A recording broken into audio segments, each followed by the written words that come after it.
Solve the differential equation sin x sin y plus tan x dx minus cos x cos y dy equals 0.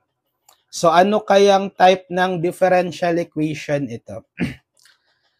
Try natin kung pwedeng maging exact. Excuse me. So paano ba i-identify kung yung DE is exact? So tetest natin yung partial derivative ng m with respect to y kung equal sa partial derivative ng n with respect to x. So kung mag-equal yan, exact yung DE. Identify natin yung m of x, y, tsaka n of x, y. Diba, ang form natin ng DE is m of x, y dx plus n of x, y dy equals 0. So, yung m of x, y is yung function na nakamultiply kay dx. Ito. Sin x, sin y plus tan x. Tapos, yung n of x, y is yung function na nakamultiply kay dy. Ito. Kasama yung negative. Negative cosine x, cosine y. So, ipa-partial derivative natin. Ito munang m, partial derivative ng m with respect to y. Ibig sabihin, constant yung x, tapos y variable yung i-derivative. So, sa sin x, sin y, considered na constant si sin x. So, copy nyo lang. Then, times sa derivative ng sin y, positive cos y, right? Plus, derivative ng tan x, kasi constant yung x, wala siyang y variable. So, derivative niya ni 0, right? So, partial derivative ng m with respect to y is sin x cos y lang. Okay? Dito naman sa partial derivative ng n with respect to x. So, kapag with respect to x naman, constant naman si y. Tapos, x variable yung i-derivative. So, negative cos x cos y, pwedeng i-considered na constant yung negative cos y, right? Tapos, times mo sa derivative ng cosine x, ano yun? Negative sin x. So, magiging negative times negative, positive na yan. Sin x cos y. So, dahil magkapareho yung partial derivative ng m with respect to y, sa partial derivative ng n with respect to x, pareho silang sin x cos y. Therefore, the DE is exact. Yan. So, pag nalaman nyo na exact yung DE, paano masosolve? So, ang general solution is f of x, y is equal to constant c. So, para malaman yung f of x, y, gagamitin natin yung two condition. Yung partial derivative ng f with respect to x, dapat equal siya sa m of x, y. Condition 1. And yung partial derivative ng f with respect to y is equal sa n of x, y. Condition 2. So, yung condition 1, gamitin natin. Equate natin yung partial derivative ng f sa m of x, y. Yung na-identify natin kaninang m of x, y. Sin x, sin y plus tan x. Sige, copy ko na lang. Ang gagawin natin is i-integrate natin to both sides with respect to x. Partial integration ulit. Integrate both sides with respect to x.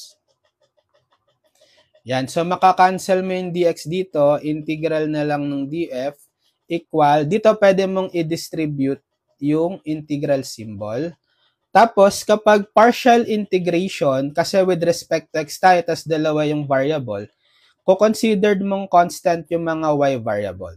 So, dito sa sin x, sin y, considered constant si sin y. So, pwede na lang nating ilabas ng integral, di ba? integral ng times yung matitira sin x dx plus integral ng tan x dx. So, integral ng df is f na lang. Tapos, sin y, integral ng sin dx. Diba negative cosine x plus integral ng tan x. So, pwedeng negative ln of cos x or ln second. So, gagamitin ko negative ln of cos x na lang. Yan. Tapos, maglalagay tayo ng constant of integration, pero hindi plus c. Dahil partial integration tayo, ang constant niya is function of y. I will denote as t of y. And so, pag sinimplify lang natin, magiging f is, bali, sin y times negative cosine x, negative cosine x sin y na siya. Then, minus ln of cosine x plus t of y. So, kailangan nating mahanap yung t of y. Para mahanap si t of y, gagamitin natin yung condition 2.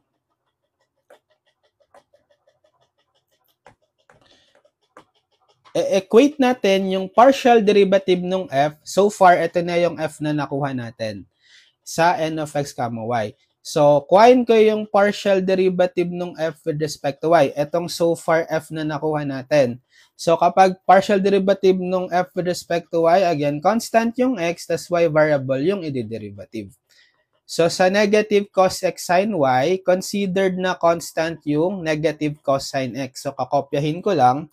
Then, times sa derivative ng sin y, positive cos y. Right? Minus derivative ng ln cos x with respect to y. So, purely x lang siya, di ba? Walang y, so considered as constant. So, derivative niyan is 0. Plus, derivative natin yung t of y with respect to y, magiging first derivative siya, or t prime of y. So, ang partial derivative na lang natin is negative cos x cos y, wala na itong 0, plus t prime of y.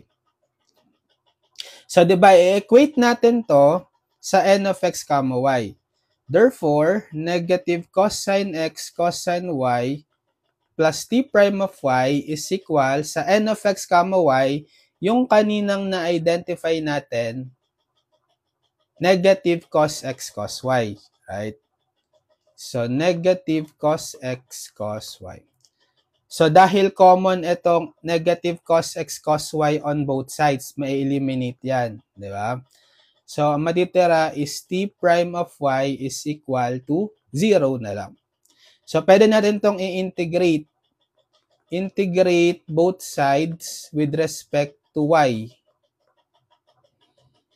So, kapag in-integrate mo yung t prime of y dy, maa-undo yung first derivative. Kasi inverse operation yung integration tsaka differentiation. So, babalik na siya sa t of y. Mawawala na yung derivative niya. Tapos, integral ng 0 dy, 0. Okay? Tapos, pwede na nating masulat yung general solution, f of x, y is equal to c, di ba? Ano ba yung f of x, y natin, or yung f, ito? Copy ko. So, f natin equal sa c. Tapos, yung t of y, papalitan nyo ng value niya na so, negative cos x sin y minus ln cos x plus 0 equal c. Or, wag nyo nang i-ano yung 0, sulat, kasi 0 lang siya. So, ito na yung general solution. So, kung gusto nyo, dahil may mga negative kasi dito, di ba? Mas maganda kung gawin nating positive. I-factor out nyo or i-multiply nyo both sides by negative 1. So, magiging positive cos x sin y, then positive ln cos x equals negative c. Pero, ma-observe lang ni C itong negative 1. Back to C nyo na lang. So, general solution is magiging cos x sin y plus ln cos x equals C. And so, this is the general solution.